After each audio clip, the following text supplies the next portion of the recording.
What's good, you guys? In today's video, we're going to talk about shoulder pressing and how it relates to shoulder pain. More specifically, how our mobility affects our shoulder press and how our form affects our shoulder press. So without further ado, guys, let's talk about it. So first thing is first, this is the position we want to be in. We want to be in external rotation, ideally a little in front of the plane of the body. But if you want to be here, you do what you want to do. You're grown. I can't make that decision for you. I respect the choices you made in life.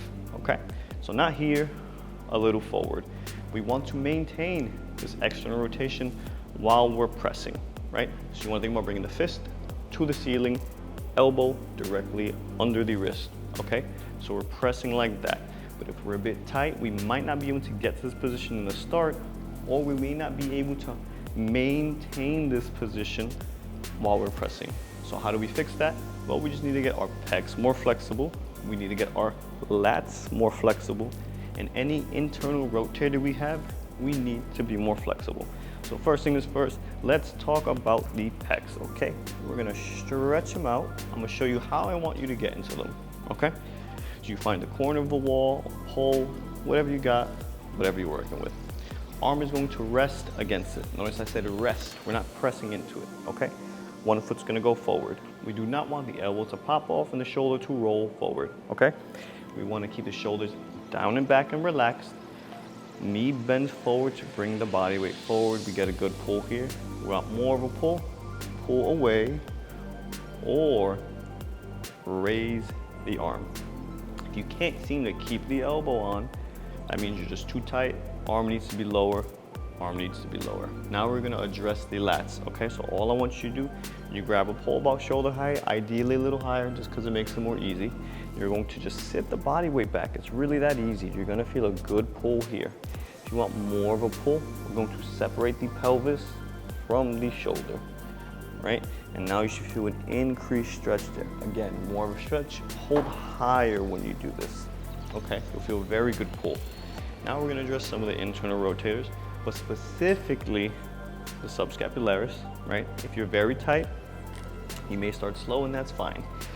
Grab a cane, a stick, whatever you got, going to rotate like this. Notice I'm coming up at a slight diagonal. I'm not going out to the side because you see what happens, elbow comes off, tricep starts pushing to get more range. We're tricking ourselves into believing we're going further. No, good bend, go diagonally, it'll keep you in check. Maybe you just need a little extra motion. We'll do it from here. Shoulder at about 90. If you can't keep it 90, right here. But we're going to rotate back by using this arm to push, okay? If you want to take it even step further, you want exceptional flexibility like I got in my shoulder there. Cane, whatever you got behind the shoulder. The bottom hand does all the work, okay?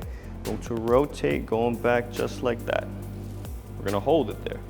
Not everyone needs that. A lot of people don't need it. Overhead athletes might need it, like myself. If you want exceptional flexibility there, you can do that.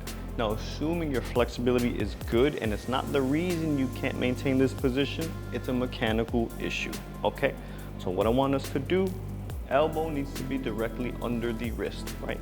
We want to punch the ceiling, okay?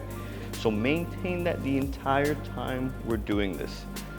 Up just like that. Do not let the wrist fall forward, okay? Because over time, that's gonna cause you shoulder pain. Or if you already have shoulder pain or you're predisposed to having shoulder pain, good chance it's gonna bother you. How do I know? I've had shoulder pain for years, not in the past few years, but I had it for years, and many people I've worked with have had the same issue, okay? So we wanna maintain this the entire time. Another thing, we want good wrist positioning, okay? We don't want to rest like this, because it's gonna be uncomfortable on the wrist. Doesn't have to be perfectly straight, but just forward. Keep that wrist engaged. And you're going same thing, press straight up, elbow a little in front of the plane of the body. If you're predisposed to shoulder pain, you wanna keep it here. Again, you do what you wanna do. And another reason we can't maintain good form is because the weight is too heavy and we're doing everything we can to get it up, okay? So I'm gonna talk about the lower back now. You wanna keep the stomach tight. You do not want to excessively arch that low back, okay? Because not only will you get shoulder pain, you might get some back pain. So I'm talking about two reasons that we arch the back.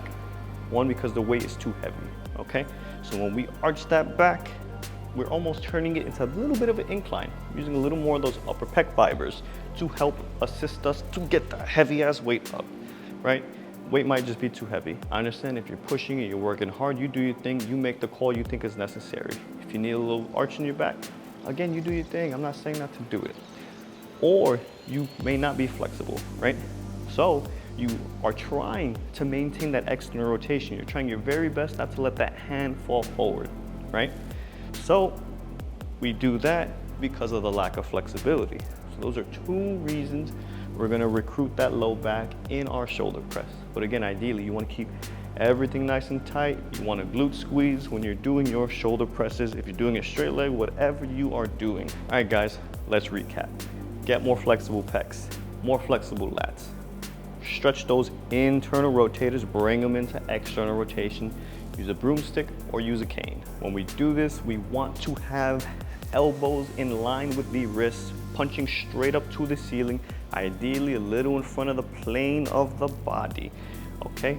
Want to maintain very good form, keep everything nice and tight, good wrist positioning, and when we're doing it, stomach tight, don't excessively arch the back. And that's pretty much it, guys. Don't forget to like, comment, and subscribe so I can keep bringing you this juicy content and help you guys out. So until next time, guys, keep doing your stretches, watch your posture, and mind your business. Peace.